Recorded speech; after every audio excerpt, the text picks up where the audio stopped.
Oke, ketemu lagi dalam ide Ruby, IDRP, ide Ruby Prasetyo. Ya, saya sebenarnya sampai hari kemarin itu sudah memenuhi janji saya untuk setiap hari upload video sampai tanggal 17 Agustus. Nah, karena ini ada waktu, saya pikir oke lah saya mencoba untuk nambah lagi, walaupun mungkin ini nanti pendek saja gitu ya. Karena udah menjelang ganti hari, nanti uploadnya malah tidak berturut-turut. Ya, saya akan mencoba semampu saya aja mengupload sesering mungkin. Beberapa teman menyarankan uh, yang rutin jamnya gitu ya, atau dibikin begini begitu, tapi rasanya saya belum belum sampai ke situ. Cuman terima kasih sekali atas saran-sarannya. Yang penting bagi saya adalah saya sekarang punya media untuk menyampaikan ide gagasan saya yang seringkali ternyata ada padanan-padanannya. Mungkin walaupun tidak saling mengenal, tidak saling tahu, ternyata ide yang sempat saya pikirkan itu juga disampaikan oleh orang lain, diungkapkan oleh orang lain, dan saya rasa itu adalah hal yang menarik seperti itu.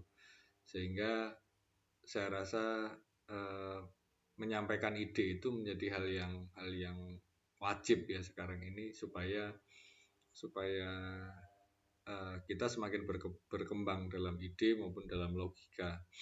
Nah, saya memang membuat video sangat sederhana, jadi beberapa memang lewat laptop, beberapa lewat handphone, kemudian langsung upload tanpa editing. Juga beberapa kali saya pakai Zoom, pakai live Zoom, karena saya pikir ya coba-coba kayak gitu ya. Dan kalau pakai Zoom itu, kalau misalnya saya ingin menyatakan atau memberikan gambaran gitu, ya udah langsung lewat share screen gitu, tidak perlu ada editing lagi di video itu. Makanya sesederhana itu saja. Dan saya memang mempunyai beberapa topik seperti itu yang terfikir, terus mungkin juga beberapa menanggapi komentar.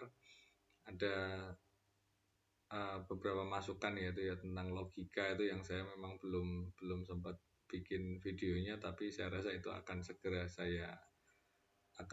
saya bikin juga, kaitannya dengan apa ya, percintaan kayak gitu. Ya, saya rasa saya mungkin sudah melampaui itu, tapi mungkin saya juga perlu sharing pada generasi muda ini bagaimana menghadapi percintaan, menghadapi persiapan untuk relasi yang lebih serius, mungkin kayak gitu ya. Jadi saya juga akan sharing karena ada yang komentar di video-video saya yang sebelumnya. Nah, yang akan saya sharingkan ke depan, rasanya yang paling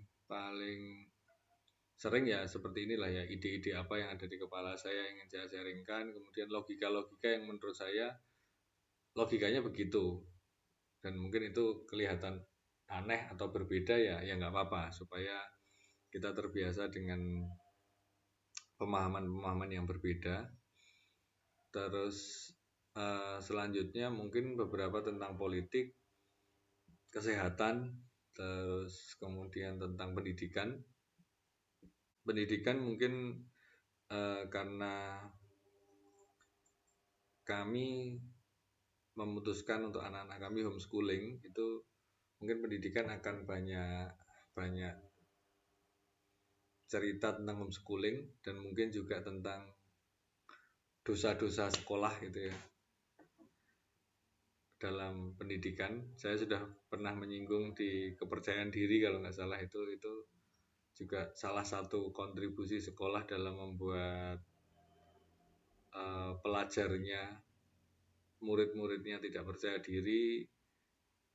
Nah, itu mungkin kayak gitu ya yang pendidikan. Terus kesehatan itu mungkin juga kaitannya dengan olahraga ya, karena walaupun saya bukan olahragawan, bukan atlet, tapi saya mencoba untuk rutin berolahraga.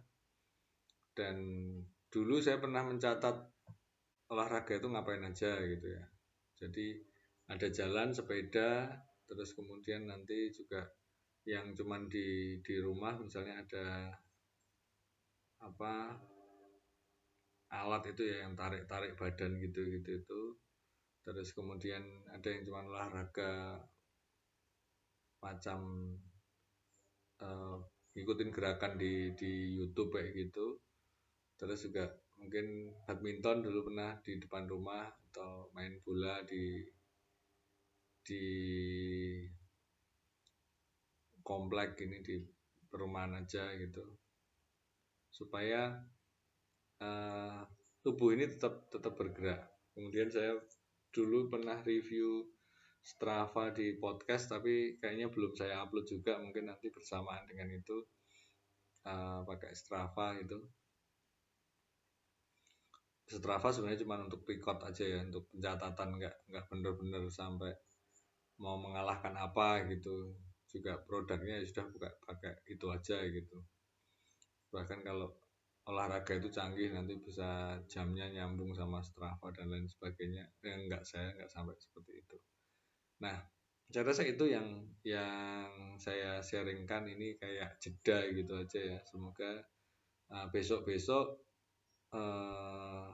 lebih lebih rutin juga. Mungkin kalau ada teman-teman yang punya masukan, harus menyampaikan ide apa atau logika apa, saya rasa terbuka sekali. Mari kita saling diskusi itu sebagai apa ya, memperkaya aja ya, memperkaya. Saya mungkin punya ide seperti ini, teman-teman mungkin punya ide yang berbeda.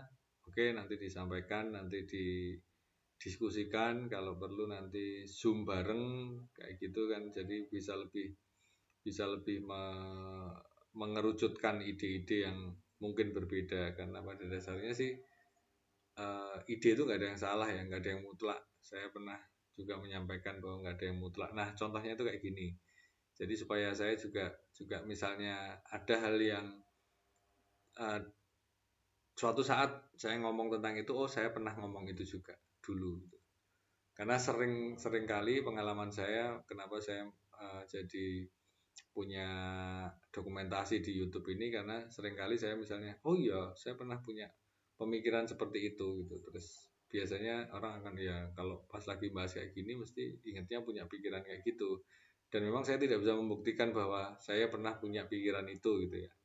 Nah, mungkin media ini bisa jadi penyimpan ide aja, sehingga seperti itu.